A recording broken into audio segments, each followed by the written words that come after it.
Bienvenidos, queridos hermanos, con ustedes su hermano en Cristo, Jaime Cárdenas, en esta programación 15 minutos con la Biblia, porque desconocer las Escrituras es desconocer a Jesucristo. Empezamos en el nombre del Padre, del Hijo y del Espíritu Santo. Amén. Señor Jesucristo, nos ponemos esta mañana ante tu presencia. Alabamos y bendecimos tu nombre, Señor. Gracias, Señor, por todo lo que vivimos. Gracias, Señor, porque tú nos guías a través de tu palabra, a través del Espíritu Santo, a través, Señor, de cómo nos hablas al corazón. Bendícenos y guíanos, Señor, y permítenos serte fiel siempre, en el nombre del Padre, del Hijo y del Espíritu Santo. Amén.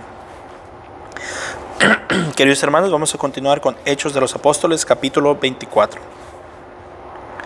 5 días después, el sumo sacerdote Ananías bajó a Cesarea con algunos ancianos y un abogado llamado Tértulo, y presentaron una demanda contra Pablo ante el gobernador.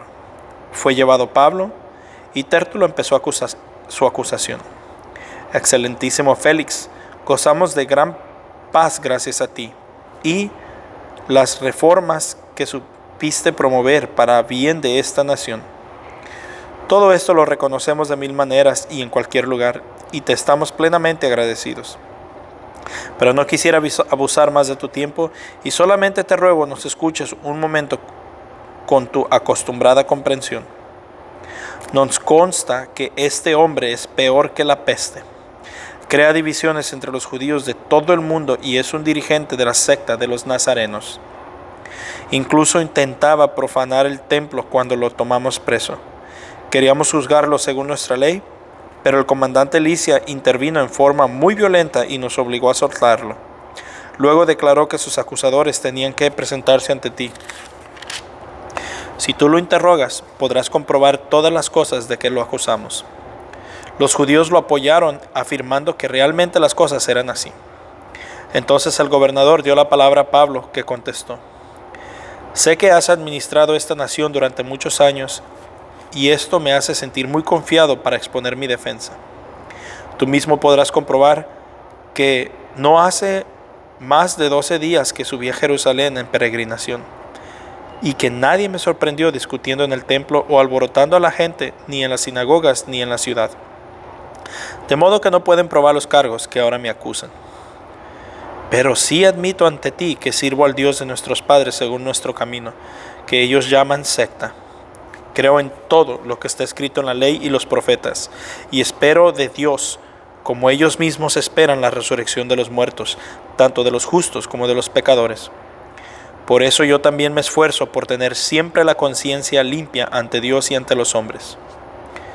Después de muchos años he vuelto a traer ayuda a los de mi nación y ofrecer sacrificios. Y esta es la razón por la que me encontraron en el templo. Me había purificado según la ley, y no había aglomeración de gente ni tumulto. Todo empezó por causa de unos judíos de Asia que hoy deberían estar aquí para acusarme, si es que tienen algo contra mí. Que los aquí presentes digan qué crimen hallaron en mí cuando comparecí ante el Sanedrín, a no ser esto que dije en voz alta en ellos: yo soy juzgado hoy por ustedes a causa de la resurrección de los muertos.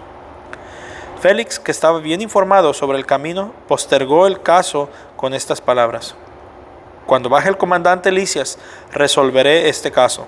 Dio instrucciones al oficial para que vigilara a Pablo, pero dejándole cierta libertad y sin impedir a los suyos que lo atendieran. Algunos días después vino Félix con su esposa Drusila, que era judía. Mandó llamar a Pablo y lo dejó hablar de la fe en Cristo. Pero cuando habló de la justicia, del dominio de los instintos y del juicio futuro, Félix se asustó y le dijo: por ahora puedes irte, te llamaré en otra oportunidad.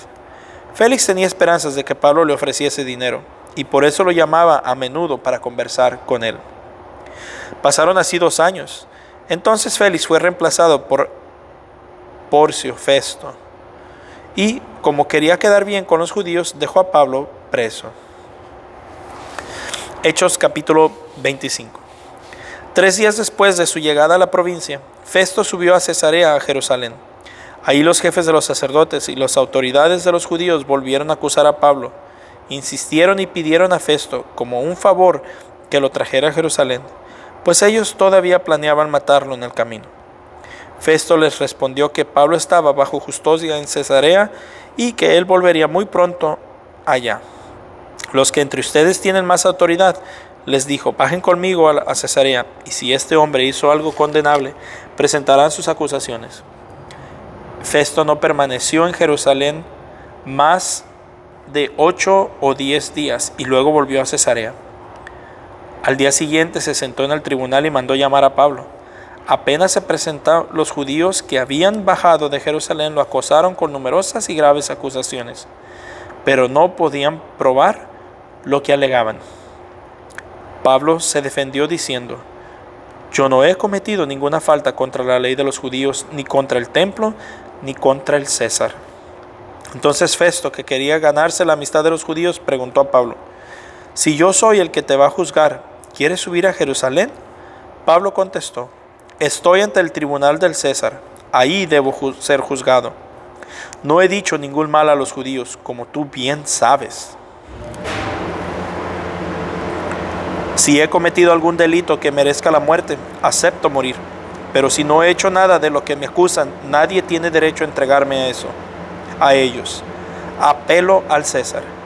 Entonces Festo, después de hablar con su consejo, decidió, ¿has apelado al César irás. Transcurridos algunos días, llegaron a Cesarea el rey de Agripa y su hermana Berenice para saludar a Festo. Permanecieron ahí algún tiempo y Festo expuso al rey el caso de Pablo diciéndole, tenemos aquí a un hombre, Félix dejó preso. Cuando estuve en Jerusalén, los jefes de los sacerdotes y los ancianos de los judíos presentaron quejas contra él y me pidieron que lo condenara. Yo les contesté que los romanos no acostumbramos a entregar a un hombre sin que haya tenido oportunidad de defenderse de los cargos en presencia de sus acusadores. Vinieron pues conmigo y sin demora me senté al día siguiente al tribunal y mandé traer al hombre. Se presentaron los acusadores, pero no lo demandaron por ninguno de los delitos que yo sospechaba. Solo tenían contra él cuestiones referentes a sus creencias y a un cierto Jesús, ya muerto, de quien Pablo afirma que vive. Como yo me perdía en esos asuntos, le pregunté si quería ir a Jerusalén para ser juzgado ahí sobre esas cosas.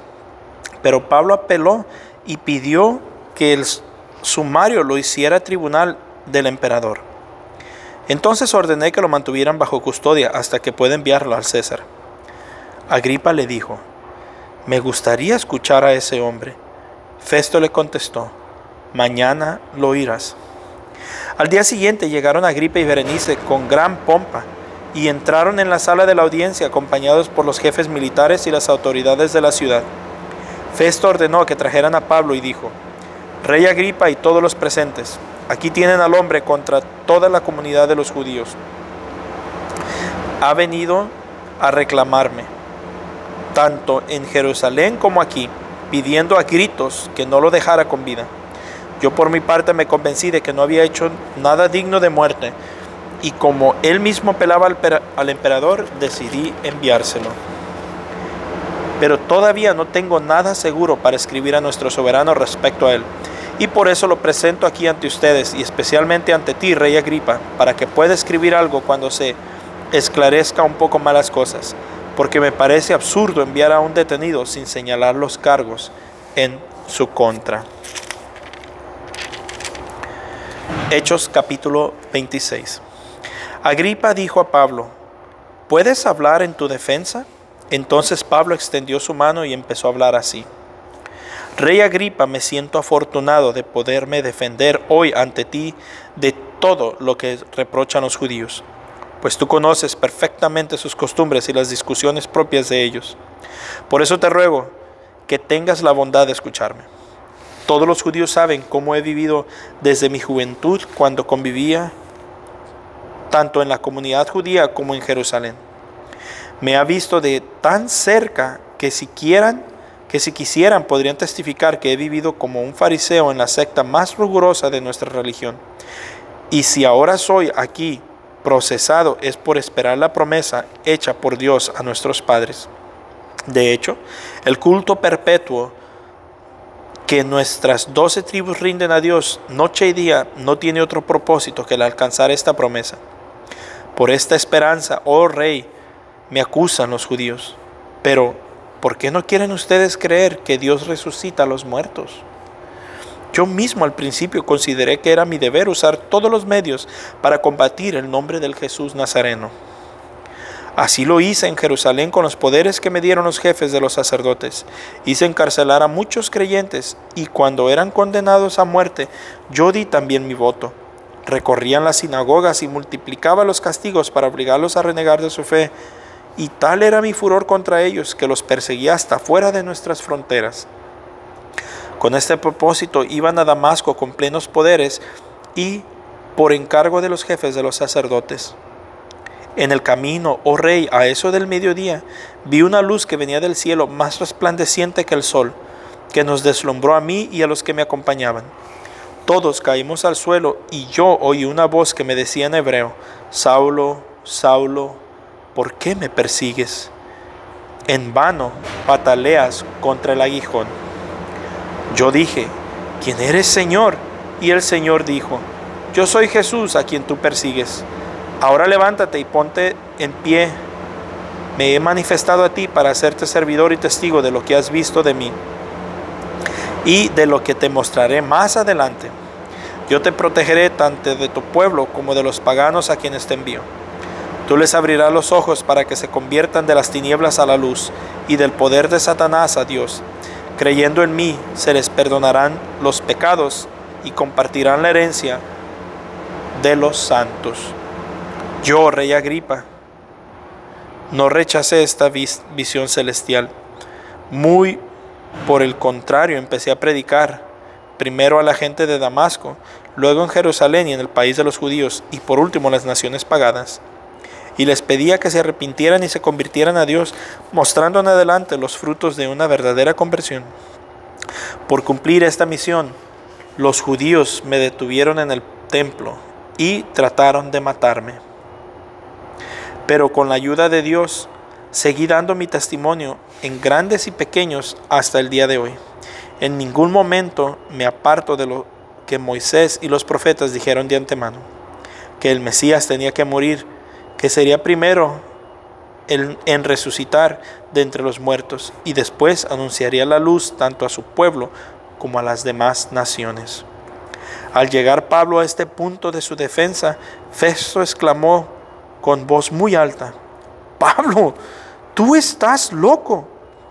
Tus muchos estudios te han trastornado la mente. No estoy loco, excelentísimo Festo, contestó Pablo. Estoy diciendo cosas verdaderas con mucho sentido. El rey está bien enterado de estas cosas, por eso hablo con tanta libertad. Estoy convencido de que no ignora nada de este asunto, pues esas cosas no han sucedido en un rincón. Rey Agripa, ¿crees a los profetas? Yo sé que crees. Agripa le contestó: un poco más y vas a pensar que ya me has hecho cristiano.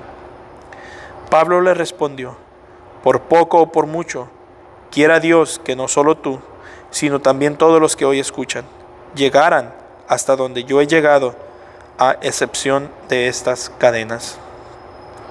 En ese momento el rey se levantó y con él el gobernador, Berenice y todos los asistentes. Mientras se retiraban, conversaban entre sí y decían: este no es un hombre para hacer cosas que merezcan la muerte o la cárcel. Agripa dijo a Festo: si no hubiese apelado al César, se le habría podido dejar en libertad. Palabra de Dios. Te alabamos, Señor. Pues bien, mis hermanos, no hay mucho que explicar, sino la firmeza de la fe de Pablo.